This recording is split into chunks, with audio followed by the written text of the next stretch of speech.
Բարի երեկո, առաջին ալիքի եթերով շաբաթ արեմը դահարինով ամփոփելու ժամն է, ես Սիվանա Կարապետյանն է։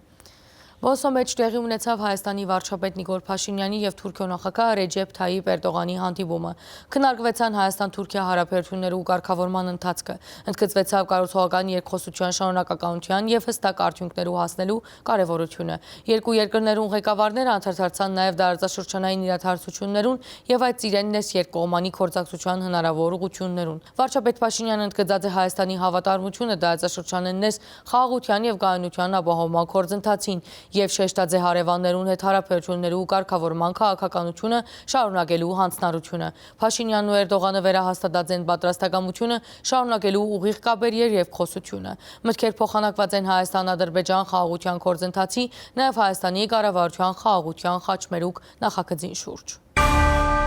Նիկոլ Փաշինյանը Բորսո մեջ հանդիպած է նաև հայ համայնքին հետ, որուն ընթացքին անդադարձ կատարված է ամենեն արդիական նյութերուն։ Հայաստան-Ադրբեջան խաղաղության գործընթաց, դարաշրջանային զարգացումներ, իրական Հայաստան գաղափարախոսություն։ Իր այցելությանն անդրադառնալով երկրի ղեկավարը ասաց է, որ ասիկա Երևանի եւ Անկարայի աշխուժացած երկխոսության արդյունքն է, եւ այդ երկխոսության խորացման հարցի մեջ վարչապետը կարևորած է հայ համայնքին թերը։ Հաջորդաբար Նիկոլ Փաշինյանը քննված է Սուրբ Աստվածածին եկեղեցու մեջ եւ մոմ վարած է։ Այցելած է հայկական նախագահարան եւ վարժարան, այցելած է նաև Կապույտ մզկիթ։ Երկրի ղեկավարին այցելության առաջին ժամերուն մասին տեսանյութին մեջ։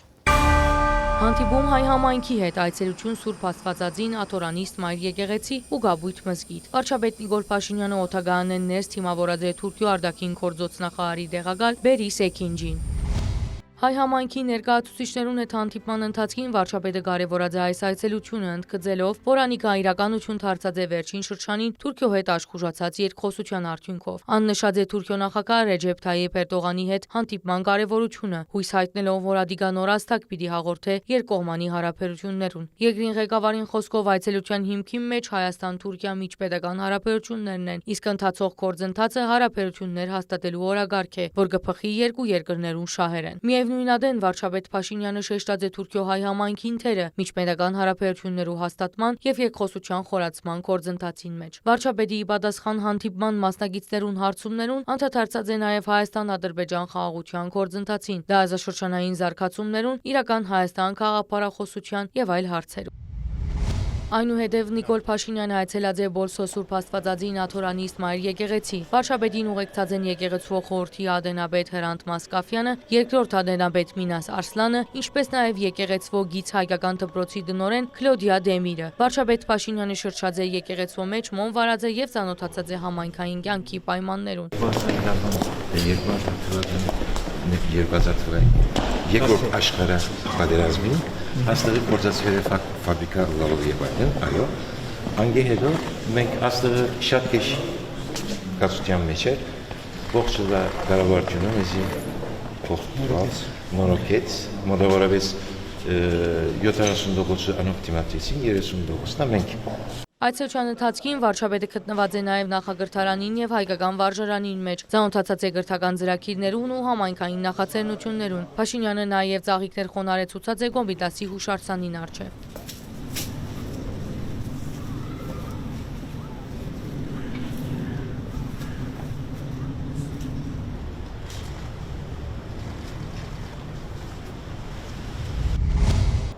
Աշխատանքային այցելության շրջանագեն ներս վարչապետը այցելած է նաև Բորսո Կապույտ մզկիթ։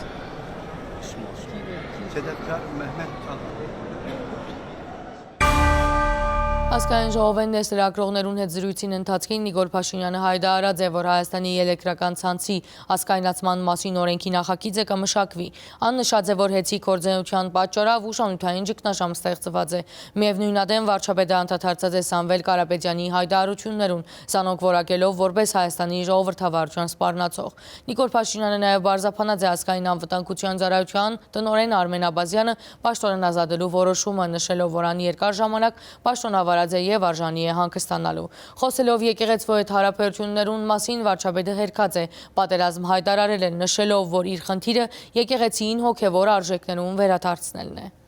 Ազգային ժողովում արդեն կան հեծը ազգայնացնելու մասին օրենքի նախագիծ եւ գից օրենքներում կամ օրենքում փոփոխություններ կատարելու նախագիծ ամեն ինչ տեղի կունենա օրենքով։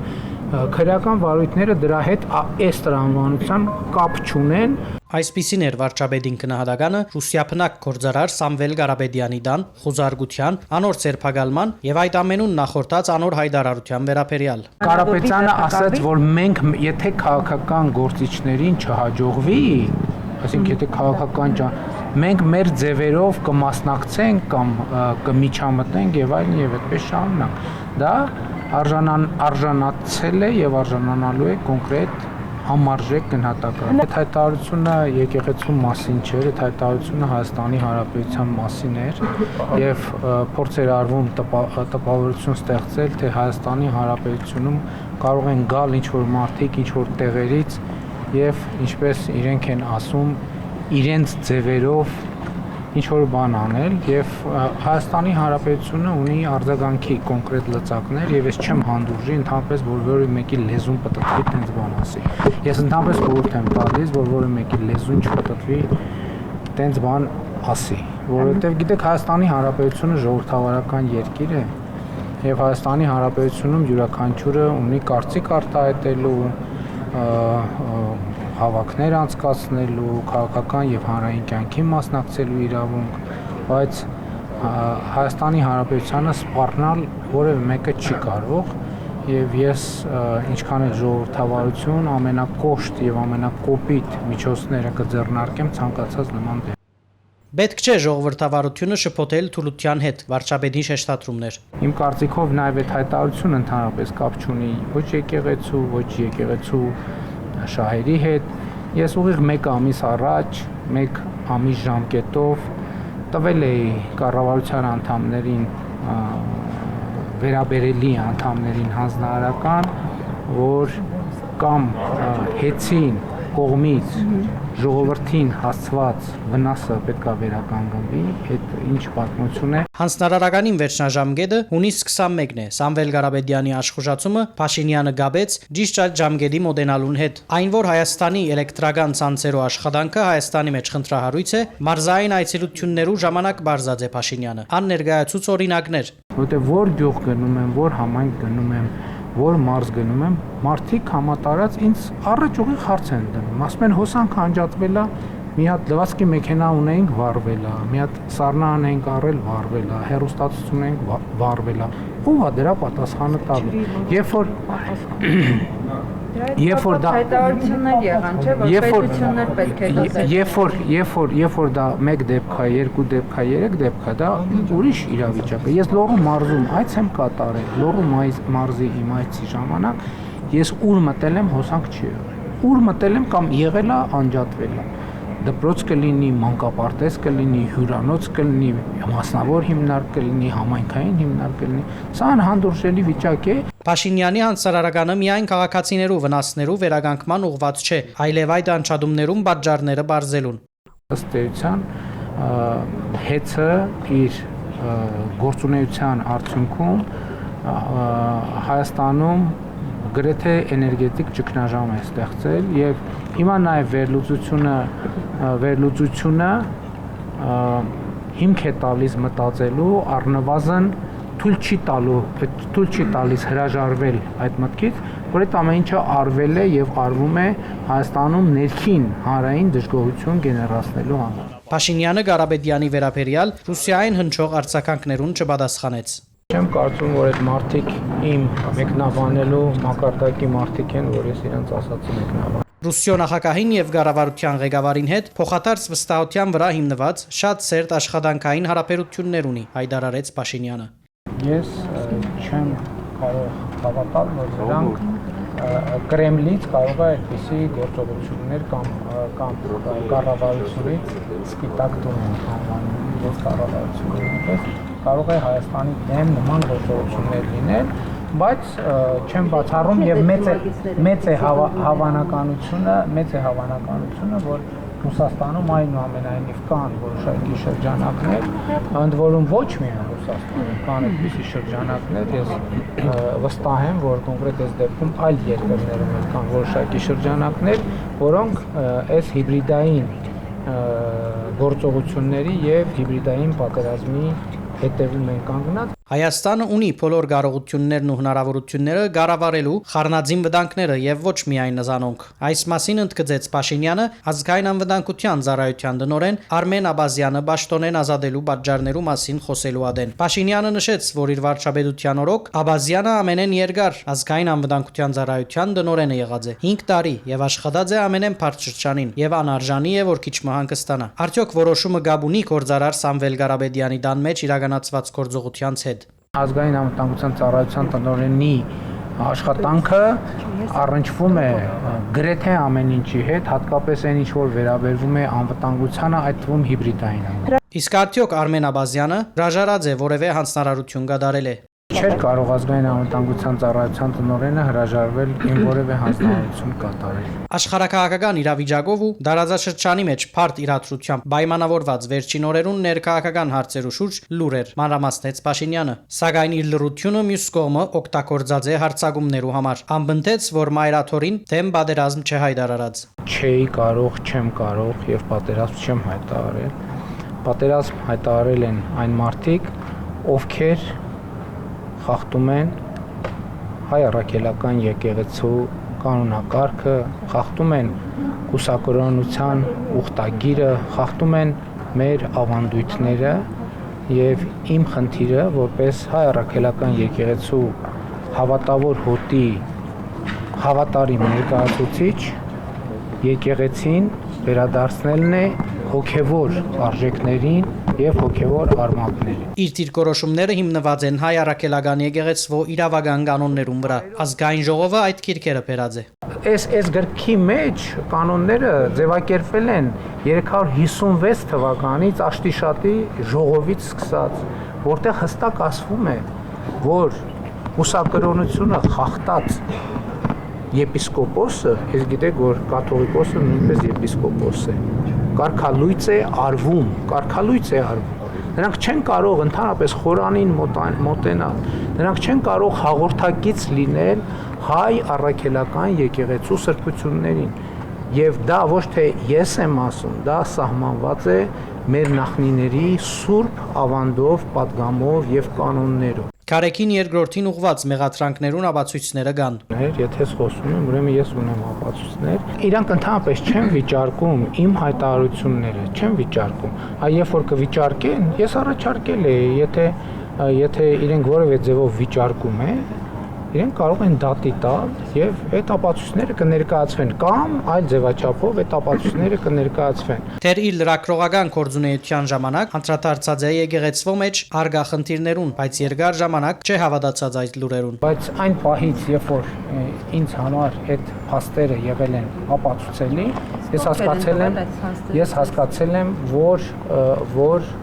չեմ կարող որպես հայ առաքելական եկեղեցու հավատավոր հետևոր չեմ կարող ուղղակի անտարբերության մատնել այդ հարցը։ Կատարյալ անհետեթություն է Փաշինյանի արձագանքներ այն խոսակցություններուն, թե եկեղեցվո ուխտին ոչ հավատարիմ հոգևորականներուն ուղված մեղադրանքներուն հետևանքով քաղաքացիներուն միջև փախումներ գրնանլալ։ Հայաստանում հեղափոխություն են իրականացրել եւ ըստ էության բախումներ չեն եղել։ Հիմա մենք հոգևոր, բացառապես հոգևոր խնդիր ենք առաջ քաշում եւ այդ հոգևոր խնդիրը իրականացնելը կարող է տեղի ունենալ միայն հոգևոր, քրիստոնեավայել, քրիստոնեական սիրո վրա հիմնված գործողությունների եւ քայլերի վրա։ Հայ առաքելական եկեղեցու հավատավոր հոտը ինքը կմերժի Ամբաշտոնապես վերահաստատեց հունիս 20-ին պիտի այցելե Թուրքիա։ Այցելության օրակարգին վերաբերյալ պիտի լա համատեղ հայտարարություն։ Իսրայելի ու Իրանի հագամարտության լույսին ներքո Փաշինյանը Հայաստանը սպառնացող հավանական վտանգներ չի տեսներ։ Նախ ես ձեզ ասեմ, որ անվտանգության խորհրդի նիստ բարբերաբար է հրավիրվում։ Այդ նիստերում մասին հաղորդակցություններ չեն տարածվիր, քանի որ նիստերը նրա համար չեն, որ Սյունիքի հետ կապված վտանգ կա։ Սյունիքի առնչյալ վտանգի մասին հայտարարությունները առհասարակ Փաշինյանը դադրիչ համարեց, չհիմնավորված խոճապ ստեղծող, անդրադառնալով այն դիտարկման, թե Ադրբեջանը կշարունակե գրագել Սյունիքի գյուղերում վրա եւ չարցականկեր խաղաղության համաձայնագրի ստորագրման ամսաթիվին առնչյալ Փաշինյանը գրգնեց. Հայաստանը կշարունակե խորհրդակցությունները, բանակցությունները Ադրբեջանի հետ խաղաղության համաձայնագրի ստորագրման ժամկետներու շուրջ։ Այո, Հայաստանի Հանրապետության շուրջ կան սպառնալիքներ։ Այդ սպառնալիքները եղել են միշտ, բայց նորությունը այն է, որ Հայաստանի Հանրապետության շուրջ եւ Հայաստանի Հանրապետության համար ստեղծվել են աննախադեպ հնարավորություններ, որոնք նախկինում երբեք չեն եղել, եւ ընդ որում նորություններից մեկը այն է, որ հիմա իմ գնահատմամբ Հայաստանի Հանրապետությունը սպառնալիքները կառավարելու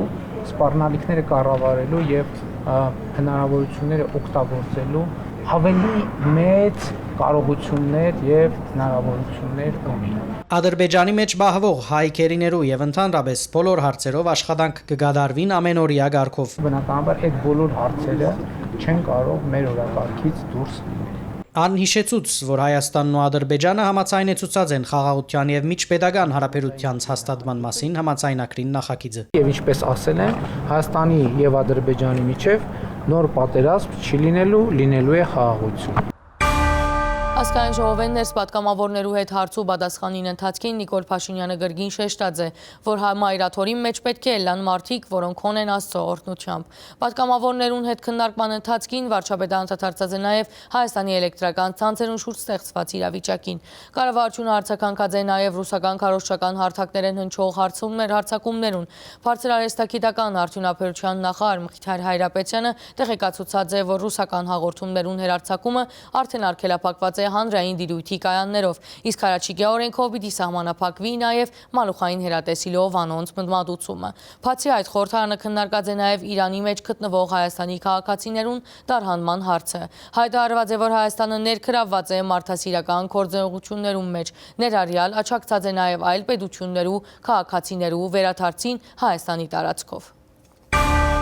Քարեքին երկրորդը այլևս չի գրնարլալ ամենայն հայոց գաթողիկոս։ Ազգային ժողովեններս հարց ու պատասխանի ընթացքին վերահաստատեց Հայաստանի Հանրապետության վարչապետ Նիկոլ Փաշինյանը, հայտնելով, թե ինք ունի ապացույցներ, որ անխախտած է գուսագրոնության ուխտը։ Երբ որ իմ առաջ եղել է ապացուցելի փաստ, այսինքն ես արդեն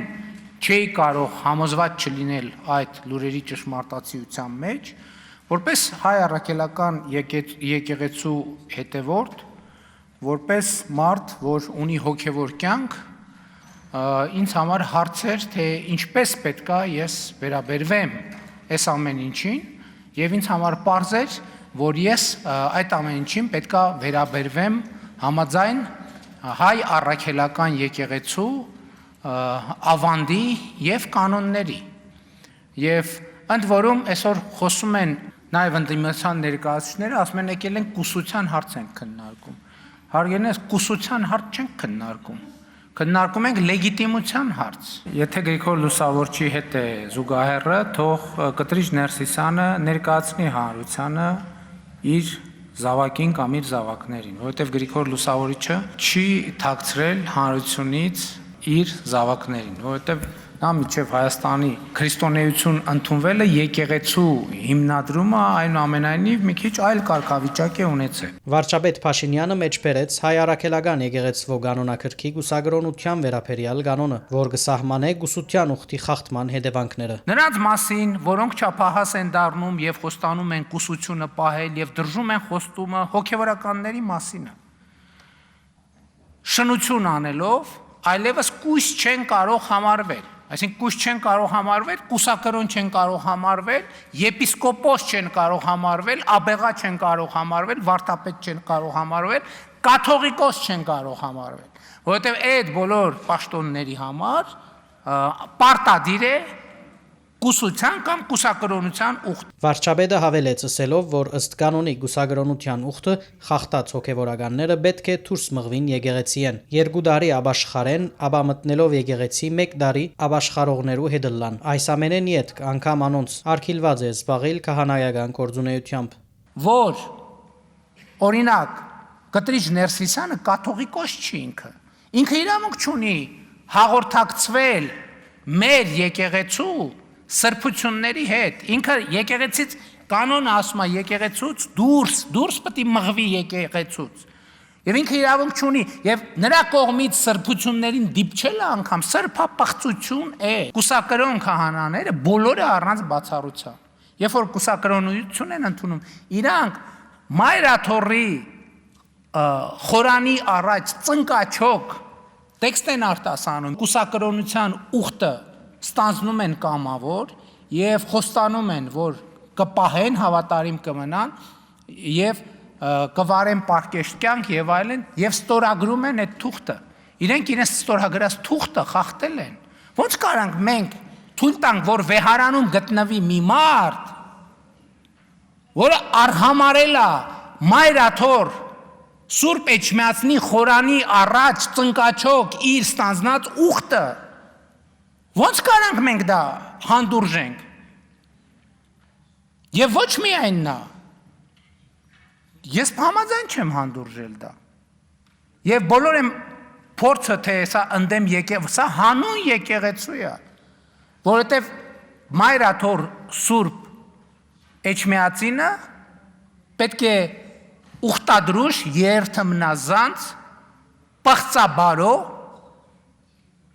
ներկայությունից ազատվի։ Հայաստան խմբակցութենեն Թադևոս Ավետիսյանը բարձրացայնեց նիստի ընթացքին խորհրդարանի շենքին դիմաց փողոքի ցույց իրականացնող անհետ կորած զինվորական ծառայողներու հարազատներուն պահանջը հանդիպիլ վարչապետ Նիկոլ Փաշինյանի հետ։ Պատգամավորին խոսքով անոնք մտահոգված են անհետ կորած զինվորական ծառայողներու հարցերով ըսբաղող հանձնաժողովի ճակատագրեն։ Ըսբաղող հանձնաժողովի ճակատագրով ազգային անվտանգության ծառայության դնորենի պաշտոնանկութենեն յետք։ Վարչապետը հայտնեց, որ անհետ կորած զինվորական ծառայողներու հարազատներուն հետ տասնյակ հանդիպումներ ունեցած է։ Վերջինը հունիս 6-ին ստացած է 5 հարց, որոնց պատասխանները խոստացած է հնչեցնել 2 ամիս անց նախադեсվող հանդիպման։ ԱԾ տնօրենի պաշտոնանկությունը որևէ բան չի փոխել եւ չէր կարող փոխել,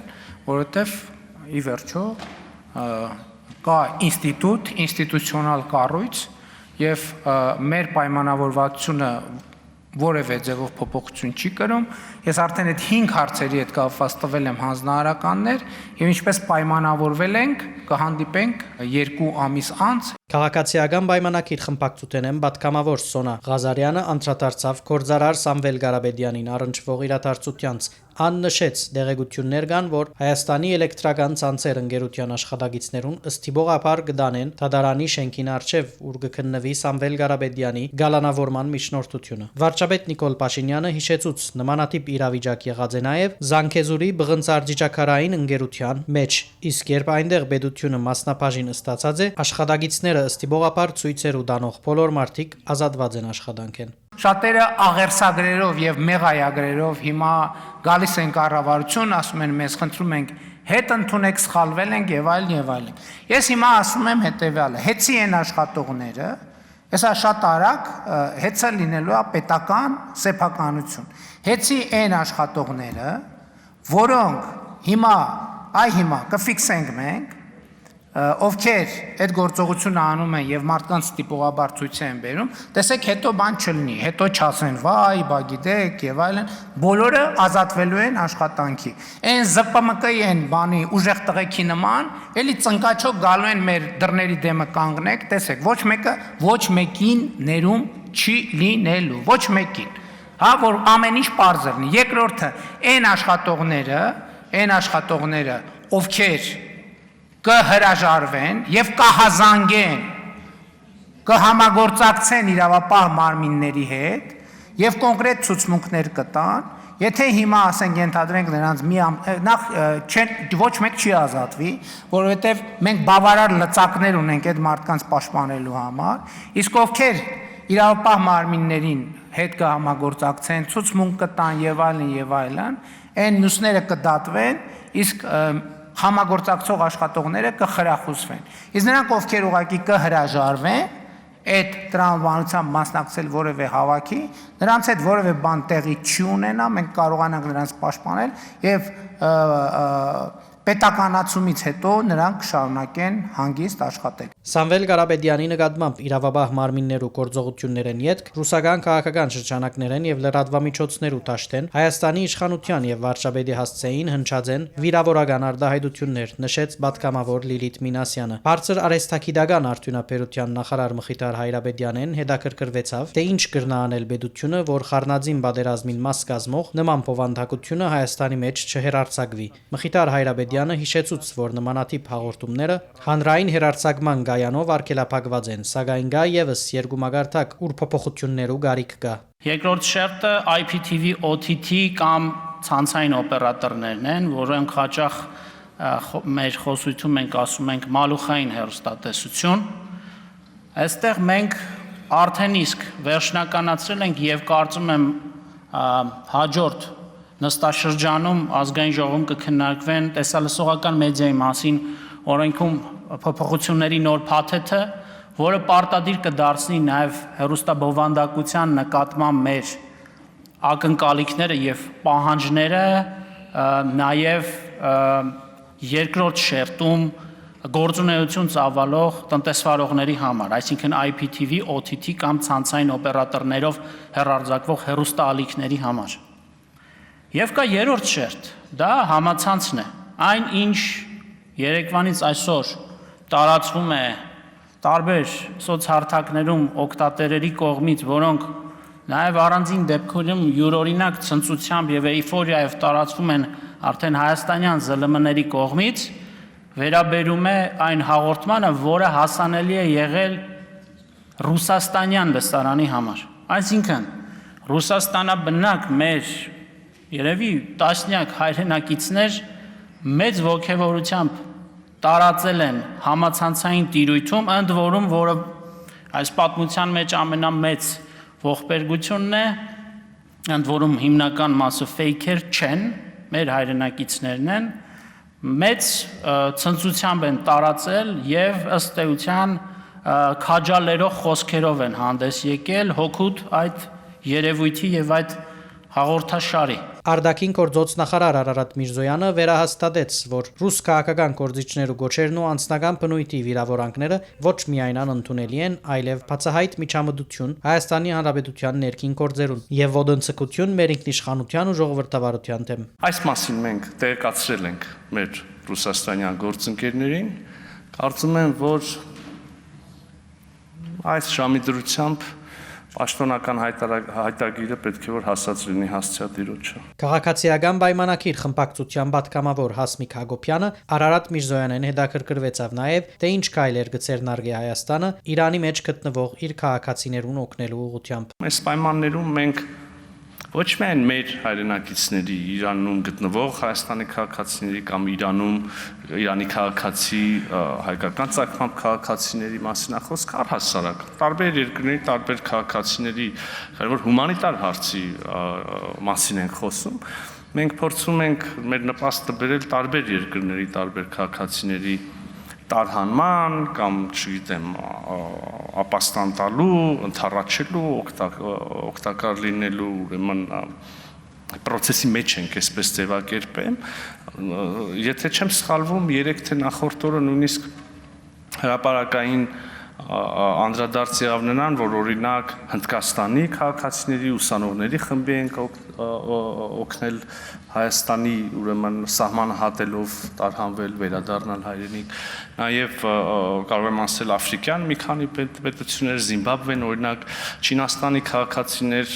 Ֆրանսիայի քաղաքացիներ, Միացյալ Նահանգների քաղաքացիներ, սա շարունակական process է եւ ինչպես կարող են գնահատել առաջիկա օրերին միայն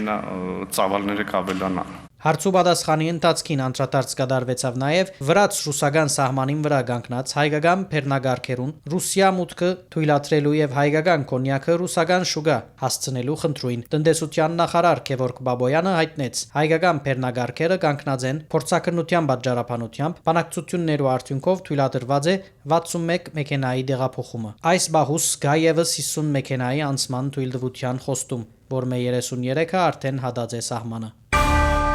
2024 թվականի տարեհաշվի կատարողականին վերաբերյալ իր եզրափակիչ ելույթի մեջ Նիկոլ Փաշինյանը ընդգծած է քննադատության կարևորությունը ժողովրդավարական երկրներում մեջ, անխոսած է իր կառավարման 7 տարիներուն ընթացքին տեղի ունեցած փոփոխություններուն մասին։ Վարչապետի խոսքով 2020 թվականի նոյեմբերին հետո Հայաստանը հայտնված էր առաջաբահի գծի եզրին եւ այդ կետի մեջ որոշում առնված է չանցնել այդ քիծը, ինչ որ հանգեցուցած է արտահերթ խորհրդարանական ընտրություններու իրականացման։ Փաշինյանը խոսած է նաեւ մեր աշխարհընկալման խնդիրներուն մասին նշելով, որ չունենք աշխարհը ընկալելու սեփական փանացեվերը եւ հաճախ կդրվինք արդակին խոսույթներուն։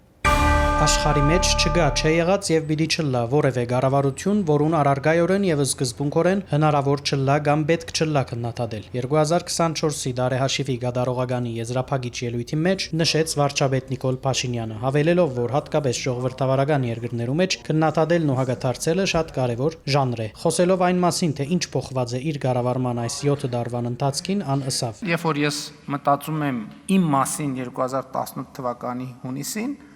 երբ որ ես նոր Հայաստանի Հանրապետության վարչապետ դարձա, ընտրվեցի, շատ արագ ես ինքս ինձ համար արձանագրեցի, որ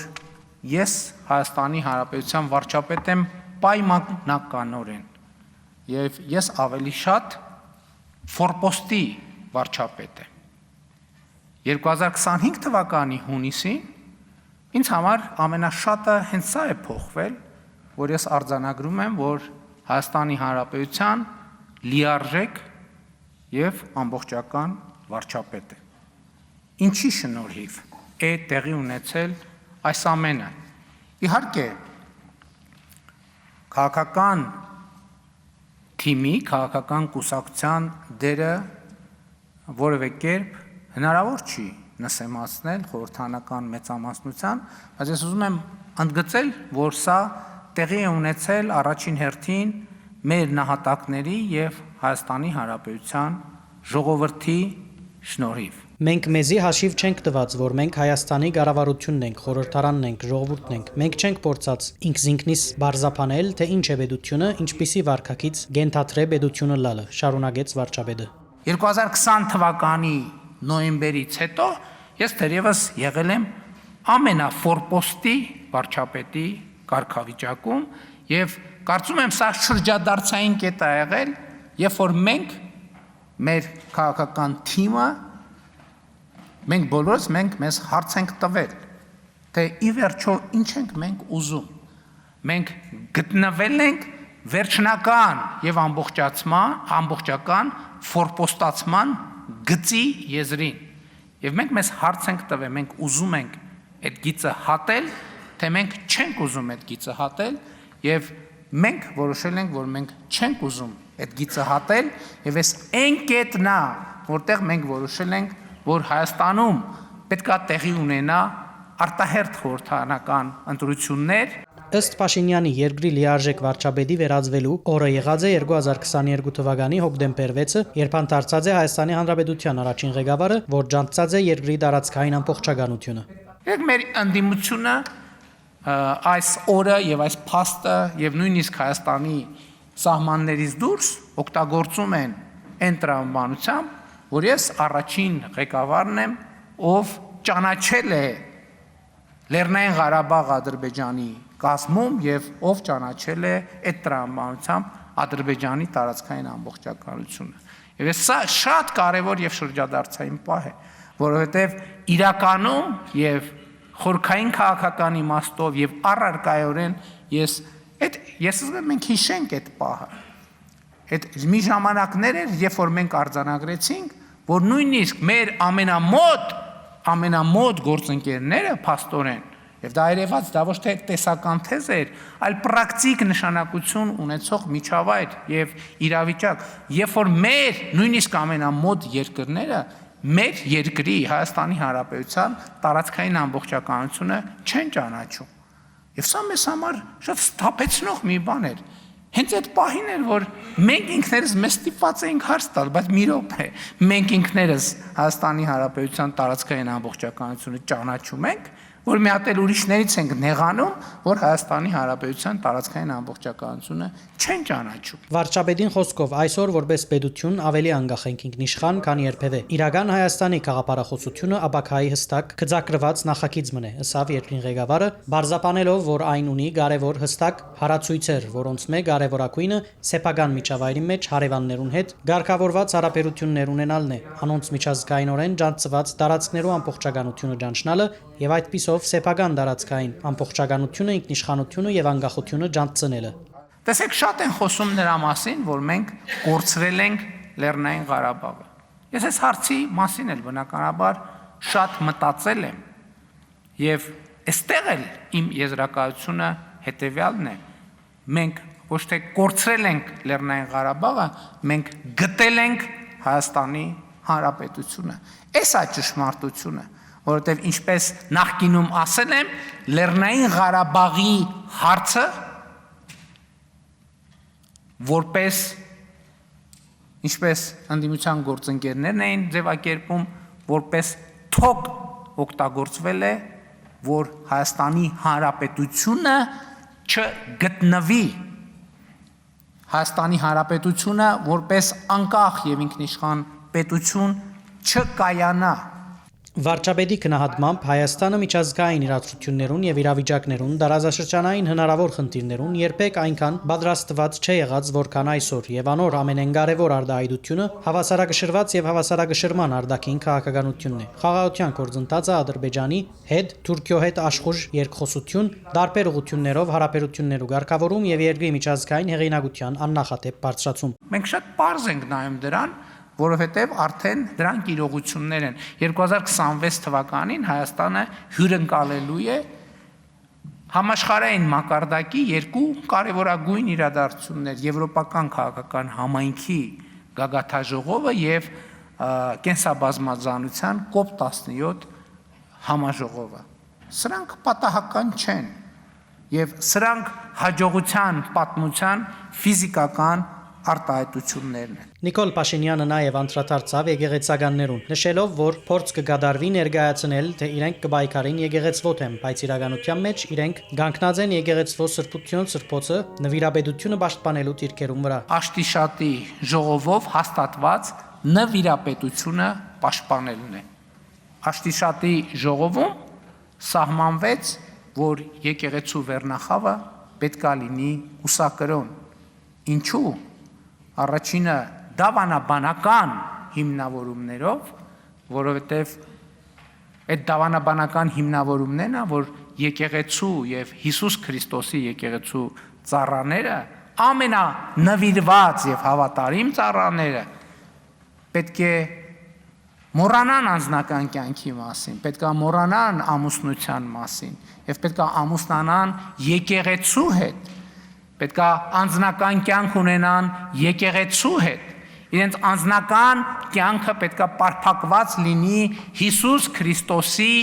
ծառայության եւ ոչ որևէ այլ բանի մեջ։ Այս նվիրաբեդության շնորհիվ է նաև, որ պետք է երաշխավորվեր եկեղեցվո փարոյական, քաղաքապարախոսական եւ նյութական անվտանգությունը։ Նշեց վարչապետը, այդ որոշման դրամապանության մեջ նաև այն է, որ եկեղեցվո ունեցվածքի նկատմամբ ուղղակի կամ անուղղակի ժառանգական իրավունքներ չձակին։ Այսօր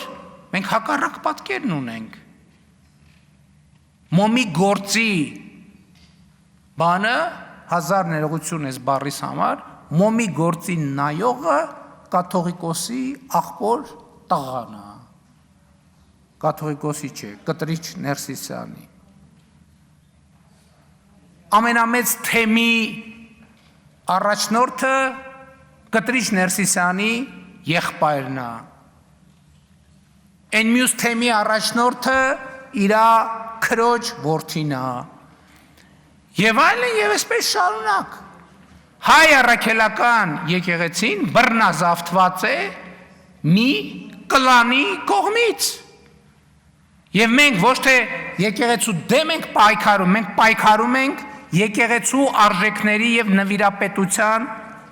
համար։ Վարչապետը անդրադարձավ նաև մեր աշխարհընկալման խոսույթին իբր այս ամենը գլա դուրսի թելատրանքով։ Մենք էլ ենք տրվում այդ խոսույթ։ Լավ եկեք բանակի մասին չխոսենք, որովհետև Դե թուրքերն ու ադրբեջանցիները լսում են։ Վայ դրա մասին դե դա գաղտնիք է։ Եկեք թուրքի ջրաղացին ջուր չլցնենք։ Եվ այլն եւ այլն։ Եվ այս մի հատ ուրիշ շատ կարևոր բան կա։ Ես երբ որ խոսում էի հայրենասիրության կայսերական մոդելի մասին, ես վերջերս մի հատ ուրիշ բան եմ հասկացել, որ մենք մեր աշխարհ ենք ալելու մեր սեփական զգայարանները եւ ֆորմուլաները, բանաձևերը զարգացնելու խնդիր ունենք։ Ես այս վերջերս թերևս ոչ հրապարակային մի հանդիպման ժամանակ ասացի հետեւյալը. մենք աշխարհը ընկալելու սեփական ֆորմուլաներ չունենք։ Եթե անկարծ Ադրբեջանը, Թուրքիան, Ռուսաստանը եւ մի քանի այլ երկրներ որոշեն մի ամիս ոչ մի հայտարարություն չանեն, մենք կհայտնվենք մութ սենյակում մի վիճակում, ով գաղափար չունի ընդհանրապես, ես որտեղ է հանգել։ Եվ սա մեր արտապետականության կարևոր առանձնահատկությունն է, որ ներդրված է։ Չեք տեսնում, ես ինչ են խոսում։ Ինչ խոսում են, իրանք խոսում են այն ամեն ինչը, ինչ որ դնում են այստեղ, որևէ մեկը Հայաստանում ծնված ընկալում չի։ Մի մասը, այսինքն ամբողջը արտաքին խոսույթներից ծաղկաքաղա, որը բերվում այս ամբիոն, եւ այս ամբիոնից մատուցվում է։ Այն հարցման, թե ինչ կուզեն մեր ժողովուրդեն, վարչապետը պատասխանեց. «Գուզե որ մարդիկ ճանչնան աշխարհը»։ Ելույթը ավարտելով վարչապետը նկատել տվավ, որ եւս երկու բան ուներ ասելու, սակայն թերևս անոնց կանտրատարնա Facebook-յան էջի միջոցով։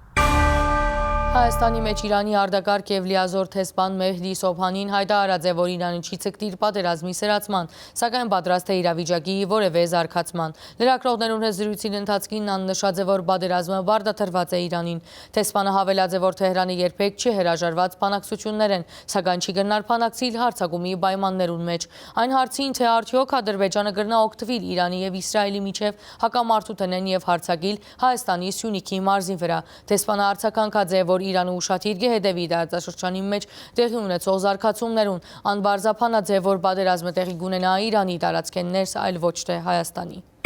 Իրանը չի ցանկար պատերազմի սրում, բայց պատրաստ է որևէ զարգացման դարբերակի լրագրողներուն հետ զրույցին հայտարարած է Հայաստանի մեջ Իրանի արտակարգ եւ լիազոր տեսփան Մեհդի Սոբհանին։ Մենք չէինք ուզեր այս պատերազմը, սակայն մեր վրա բարդացրվեցավ անիգա։ Այժմ պատասխանատու կհամարենք Ամերիկայի Միացյալ Նահանգներու կառավարությունը Իսրայելին Իրանի թեմ կատարած գործողություններուն ցուցաբերած լիակատար աջակցության համար։ Մեր կարծիքով Միացյալ Նահանգները այս հարձակումներում մասնակից է եւ պետք է ընդունի իր սեփական պատասխանատվությունը, թատրեցնե երեսպաշտությունն ու համաշխարհային հանրության մոլորեցումը։ Ուժի կիրառմամբ համացայնություն չէ, ադիգա հանձնվածություն է, մենք չենք հանձնվիր։ Տեսփանի խոսքով Իրանը չի ցկտիր միջուկային զենք մշակել եւ որ Իսրայելը նման հայտարարություններով կփորձե մոլորեցնել արևմուտքը, ցկտելով զանոնք Իրանի թեմ հարձակումներու մեղսագիծներ դարձնել։ Անդրադառնալով Իրանը ամերիկյան բանակցություններուն անընդգծեց, որ Թեհրանը երբեք չի հրաժարած բանակցություններ են։ Սակայն մենք չենք կրնար բանակցիլ հարձակումի պայմաններուն ներքո։ Միացյալ Նահանգներուն հետ բանակցություններուն վերադառնալը գախված է այն բանեն, թե ինչպես պիտի ավարտի Իրանի թեմ այս հարձակումը։ Սոբհանին հիշեցուց, որ Իսրայելի հարձակումներուն հետևանքով զոհված է 224, վիրավորված 1200 մարդ, որոնց 90%-ը խաղաղ բնակիչներ են։ Արդյոք Ադրբեջանը կգնա օգտվել Իրանի եւ Իսրայելի միջև հակամարտութենեն եւ հարձակիլ Հայաստանի Սյունիքի մարզին վրա։ Հարցմանը Իրանի տեսփանը արձագանքեց, ուշադիր կհետևին տարածաշրջանի մեջ տեղի ունեցող զարգացումներուն։ Անմանրամասնեց հավանական մտահոգություններուն վերաբերյալ խոսած են Ադրբեջանի հետ եւ պիտի խոսին։ Մենք գաբի մեջ ենք տարածաշրջանի երկրներուն հետ։ Մեր մտահոգությունները կհայտնենք անոնց։ Մենք ունենք շատ հստակ կարմիր քիծեր եւ ապացուցած ենք, որ պիտի չշեղինք մեր կարմիր քիծերեն։ Մենք կաբրինք հավանականություններու աշխարհի մեջ, որոնց մի քանին գրնան մտահոգություն հարաճացնել, սակայն մենք կորձ ունենք փաստերու հետ։ Կմնանք զգոն։ Կգարձեմ, որ Հայաստանի կառավարությունը նույնպես կհետևի զարգացումներուն։ Մենք շատ սերտ հարաբերություններ ունենք Հայաստանի կառավարության հետ եւ բարբերաբար հանդիպումներ կիրականացնենք։ Այս ժամանակահատվածին երկրներու վարկակիցը գազթե անոնց հետ մեր աբակա հարաբերություններուն վրա ընկերներն ու թշնամիները կհայտնվին դժվար ժամանակներուն։ Հակառակ ստեղծված իրավիճակին հայրենական նախագիծներում մեջ փոփոխություններ պիտի չլան, հայտարարեց Մեհդի Սոբհանին։ Պատերազմը տեղի կունենա Իրանի տարածքեն ներս, այլ ոչ թե Հայաստանի։ Հայաստանի տարածքեն ներս համատեղ նախագիծերը աշխուժորեն կշարունակեն իրականացվել։